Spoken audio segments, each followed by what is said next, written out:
Welcome in, everybody, to another edition of Softball Talk here at the Daily Mountain Eagle Studio.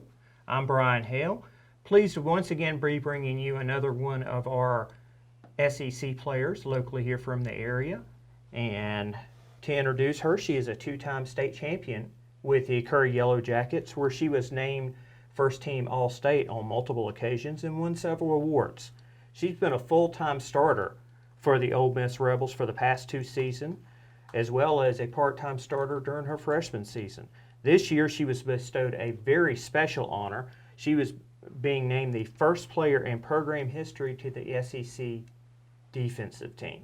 Please welcome in Ole Miss and Curry's Kaylee Horton. Kaylee, welcome in.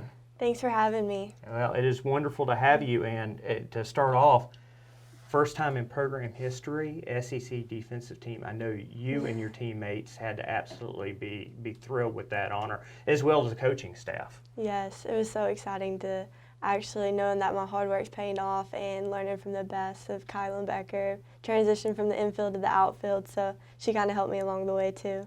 Well, imagine all those years also playing those interior positions. Shortstop and second base is so demanding, it's so challenging.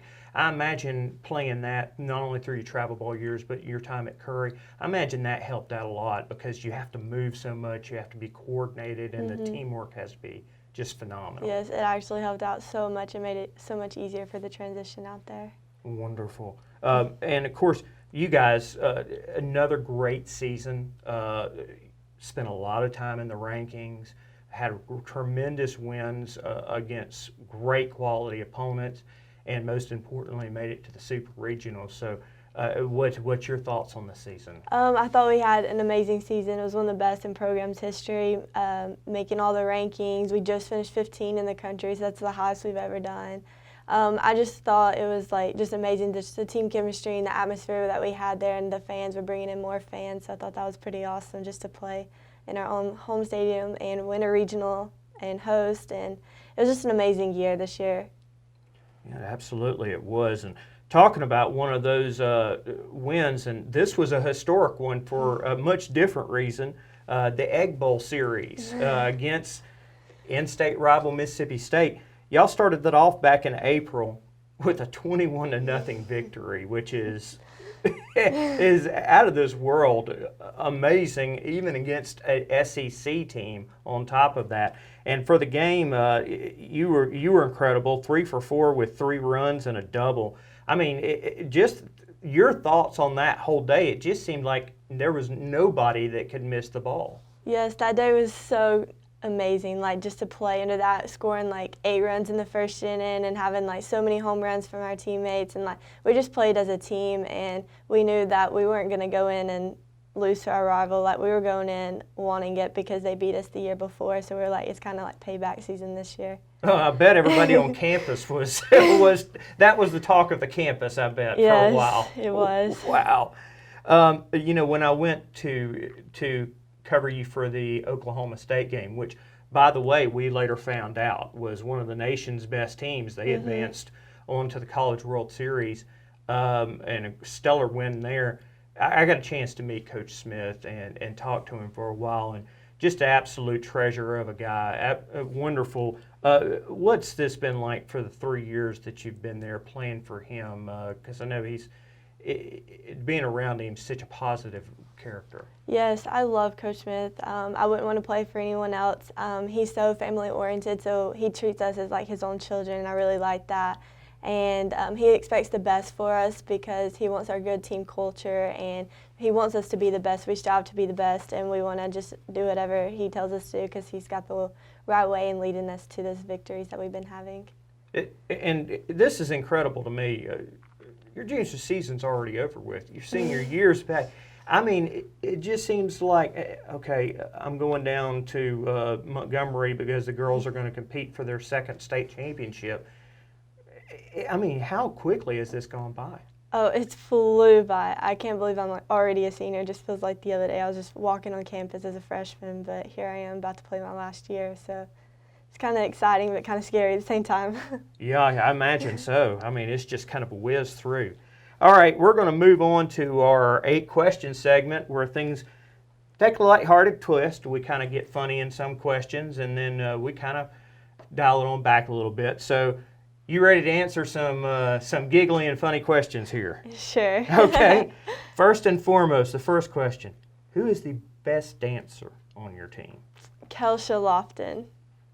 She definitely is the best dancer on the team. She actually has her own video on the scoreboard in between innings to YMCA, and it's just her dancing on the scoreboard. Wow. Okay, so we've got a good choreographed one in there. All right, now, who has no moves whatsoever? Who is a pathetic dancer? Oh, that's a hard question. Uh-oh. Um, You don't want me to hum the theme of Jeopardy, do you? no. Well, our whole team has pretty good dancers. We all learned to Really? dance, and we all choreographed like a dance, and it's like viral on Twitter. Wow, so y'all actually work on your moves. Yeah, we actually do, but I mean, I'm not that great of a dancer. Uh-oh, okay. So self-nomination. All Yeah, right, probably. We'll get that. Okay, who's the best singer on your team? Oh, I've never really heard anyone like sing. Really? Yeah, I'd have to probably say Molly Jacobson. She's actually a pretty good singer, but when we do karaoke on the bus, some girls just, it ain't it. Well, that actually leads me to my next one. Who's the worst singer? I'd have to say Jessie Puck. Jessie Puck. Wow, okay, so we'll tabble that one. Okay. I know I asked you this during the Oklahoma State game, but that changed drastically over that time. What's been the funniest moment of the year? Funniest moment of the year? I don't know.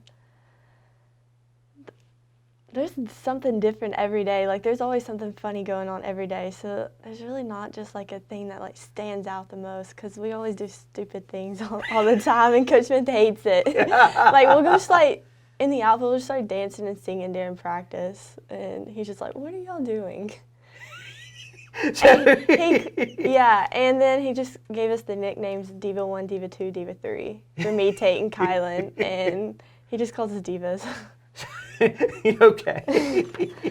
And I remember the Diva 1 and Diva 2, but y'all have been now christening y'all are the 3 divas now. Yeah, and we kind of called Coach Smith the Diva one time, and he didn't take that too well. I imagine not. I imagine not. Okay, what is one odd or weird thing that you cannot live without? One thing I can't live without. My pillow pet I carry on road trips. A pillow pet. Okay, now what is the pet? It's a dog. It's like a pink dog, and has pink cupcakes dog. on it, and it's scented as cupcakes. Like, it smells like cupcakes. So you have a Scented pillow pet. cupcake scented pink dog. That has got to be the winner of everybody that we've asked thus far. That is great. Our whole team has pillow pets, but I wanted mine scented. So the entire team does. A lot of us do. What's the funniest of the animals? I mean, you have a dog. Does somebody have Yeah. like a purple elephant? No, they actually have just like ducks and like Disney characters and stuff, but I think mine's the best. Okay. Well, we'll take that. All right. If somebody were to grant you $1 billion tomorrow, what's the first thing that you'd buy? A new car. A new car? What would you Yes. get? I want a new 4Runner. New 4Runner. Yeah. Wow. Okay. All right. Now, dialing it back a little bit, there's so many of the girls in our area, young girls going through travel ball seasons, junior high, park and rec, that are looking at you all, the 4Runners of our three players that are in the SEC right now. They're watching you, taking a lot of things of what you guys are doing. What words of encouragement would you give these girls that are out there that are working hard from 5 to 15?